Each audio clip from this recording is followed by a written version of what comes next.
নিজে মা হও, তখন বুঝবে মায়েদের কত জ্বালা। বিমানবন্দরে মেয়ে অন্বেষার হাত নাড়া দেখে এক যন্ত্রণা মাখা এক পোস্ট করলেন স্বস্তিকা। সম্প্রতি মেয়ে ফের পড়াশোনার জন্য বিদেশে পাড়ি দেওয়ার মুহূর্তে বিমানবন্দরে সেই চিরচেনা যন্ত্রণা মাখা এক পোস্ট শেয়ার করলেন অভিনেত্রী। স্বস্তিকা লিখেছেন, মেয়ে এখন সারা দুনিয়া একা ঘুরে বেড়ায়, ছোট শহর ছেড়ে বড় শহরে নিজের আস্তানা গেড়েছে। তবুও বাবা মায়ের কাছে সন্তান চিরকাল সেই ছোট্টটাই থেকে যায়।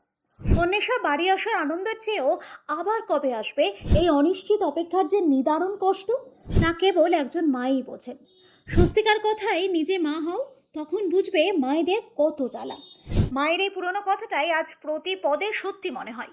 প্লেন ওড়া পর্যন্ত ঠায় দাঁড়িয়ে থাকা, তারপর ফোনে একগুচ্ছ নির্দেশ, উঠেছিস তো, হ্যান্ডব্যাগ গুনে রেখেছিস, ফ্লাইট চেঞ্জ আছে মনে রাখিস, ট্রানজিটে নেমে মেসেজ করিস। স্বস্তিকা নিজেই মজা করে লিখেছেন, কলকাতায় বসে এত খবর নিয়ে কি লাভ। তবুও বাবা মায়েরা জিজ্ঞেস করে, কারণ তাদের কাছে এই খবর রাখাটাই পৃথিবীর সব থেকে বড় কাজ। এই কাজটা মন দিয়ে করলে বাকি সব ভুলভ্রান্তি মুকুব হয়ে যায়। মেয়ের ডাক নাম মানি। স্বস্তিকার আক্ষেপ, মেয়ে থাকলে দিনগুলি পলকের নিমিষে শেষ হয়ে যায়, আর সে চলে গেলে সময় যেন থমকে দাঁড়ায়। তবুও মায়ের প্রার্থনা, সন্তানেরা ভালো থাক, দূরে থাক কিন্তু ভালো থাক।